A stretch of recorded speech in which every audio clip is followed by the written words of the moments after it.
स्वागत है आपका। आज एक इंटरव्यू जो कि सोशल मीडिया और सोशल मीडिया के इतर मेन स्ट्रीम मीडिया में भी जगह बनाने में कामयाब रहा, वो सत्यपाल मलिक का था। जम्मू कश्मीर जिस वक्त पर केंद्र शासित प्रदेश नहीं था, उसके बाद भी अगर आप देखोगे या उससे पहले की स्थिति में जाओगे तो वहां पर उनकी ही नियुक्ति गवर्नर के तौर पर थी। अब उन्होंने एक इंटरव्यू दिया है और ये इंटरव्यू जो है वो बड़ा वायरल हो रहा है। इसकी इंटरव्यू की वायरल होने की एक बड़ी वजह जो मैं आपको बताऊं कि उन्होंने जो एक सबसे बड़ी बात कही है वो पुलवामा हमले को लेकर के कही है।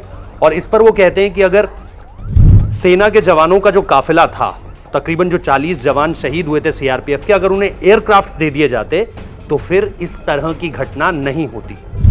ये बात भी है और भी कई सारी बातें कही हैं।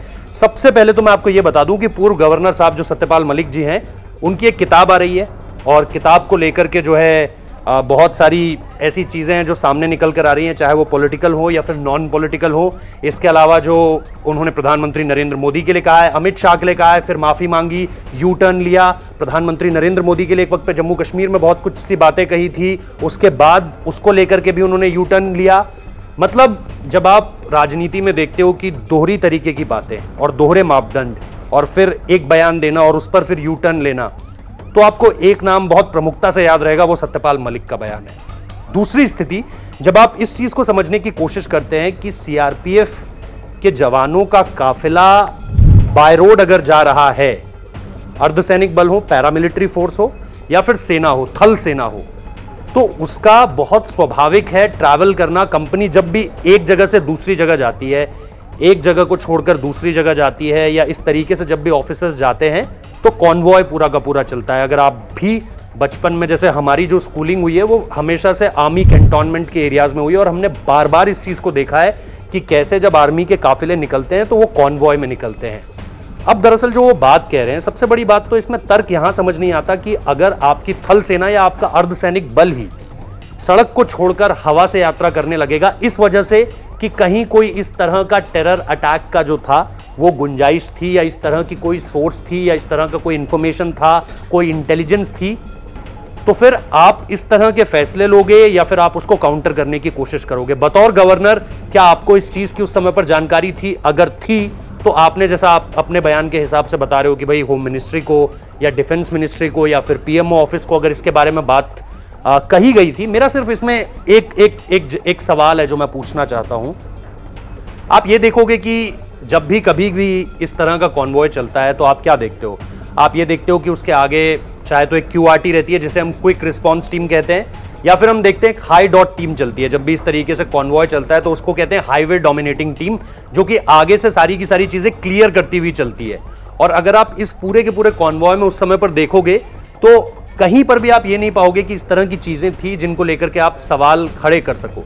दूसरी बात ये कि अगर सीआरपीएफ है या फिर कोई भी और है, अगर आईटीबीपी है, सपोज अगर एलएसी वाला इलाका है और आप आईटीबीपी को उस तरीके से देख रहे हो, या फिर आप सीआरपीएफ को देख रहे हो, या फिर आप बीएसएफ को देख रहे हो, पैरामिलिट्री में अगर आप किसी को भी देख रहे हो, या फिर आप सेना को देख रहे हो, जो आपकी आर्मी है उसको अगर आप देख रहे हो, तो अगर आपके ये जो फोर्सेस हैं अगर ये बाय रोड ट्रैवल नहीं करेंगी तो फिर मतलब इसका लॉजिक क्या रह जाएगा? क्योंकि अगर आपकी सेना ही इन सारी की सारी चीजों से बचकर ऊपर से उड़ान भरने की कोशिश करेगी तो फिर ये बहुत ही तार्किक सा नहीं लग रहा है। दूसरी बात ये कि हमें यह भी देखना है कि 1980s, लेट 1980s में जिस वक्त पे कश्मीर पे आतंकवाद चरम पर था, जिस वक्त पे सीमा पार से आतंक हो रहा था, जिस वक्त पे कश्मीरी पंडितों को वहां से भगाया जा रहा था, उस वक्त पर भी कभी भी सेना ने इस तरह की रिक्वायरमेंट्स के लिए अर्जी नहीं डाली कि भाई हम बाय एयर जाएंगे। भाई अगर सेना ही बाय एयर जाने लगी तो बाकी लोगों का क्या होगा?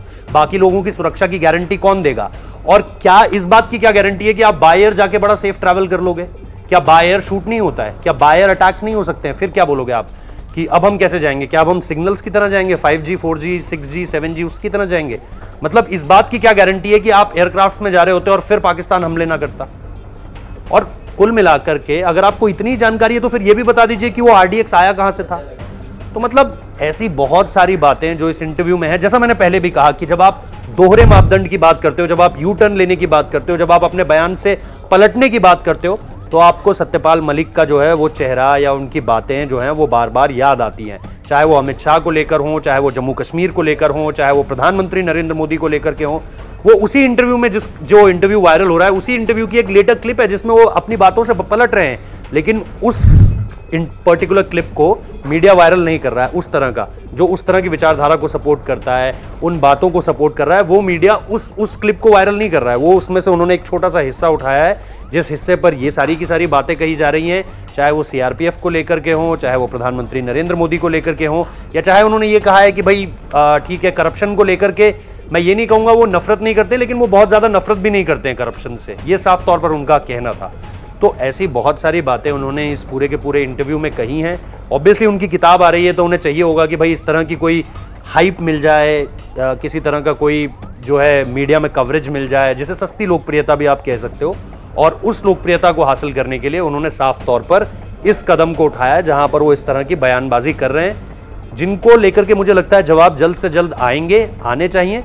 क्योंकि मतलब मेरा सीधा सा एक पूछना है कि आप बिल्कुल पूरी तरह से कोशिश कीजिए, और फिर एक जो सबसे बड़ा सवाल हो जाता है, आप 4 साल तक चुप रहे, आपने पूरे ऐशो आराम किए, आपने पूरी मौज काटी वहां पर, और उसके बाद जो है आप कहीं ना कहीं अब इन सारी की सारी बातों को कह रहे हो। अरे अगर आपको इतना ही सारी की सारी चीजें पता थी तो आप उसी समय पर बोलते और उसी समय पर सबको चेता देते कि भाई ये सारी की सारी बातें हो गई है, ये पूरी की पूरी घटना हो गई है, इस पर प्रधानमंत्री ने ये कहा, इस पर डिफेंस मिनिस्ट्री ने ये कहा, होम मिनिस्ट्री ने ये कहा। आप 4 साल आपने पूरा शासन जो है, पूरी सत्ता, पूरा हर तरह की पावर को आपने एंजॉय किया, और जब आपको पता है कि अब अगले साल चुनाव है तो आपने आकर इस तरह की बातें कह दी। ये वही आदमी है जिसने राहुल गांधी को लेकर के ये कहा था कि रास्ते में आ जाएंगे, सड़क पर उतर जाएंगे तो उन्हें जूते खाने पड़ जाएंगे।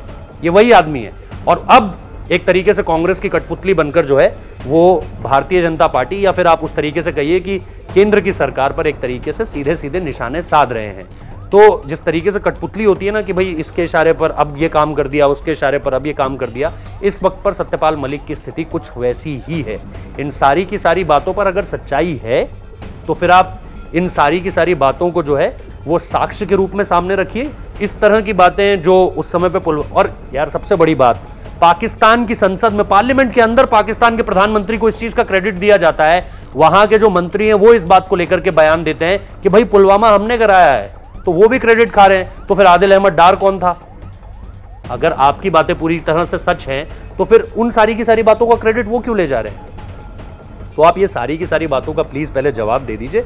उसके बाद ये आप इंटरव्यूज में जो सारी की सारी बातें करते हैं और फिर यू टर्न लेते हैं, उसकी बातें हम कभी और तसल्ली के साथ करेंगे। जहां पर आपने एक समय पर कुछ बोला, फिर दूसरे समय पर आपका कोई और बयान सामने आता है, फिर तीसरे समय पर आप अपनी बातों से पलट जाते हैं। और इन सारी बातों के पीछे थोड़ा सा लॉजिक पेश करने की कोशिश कीजिए।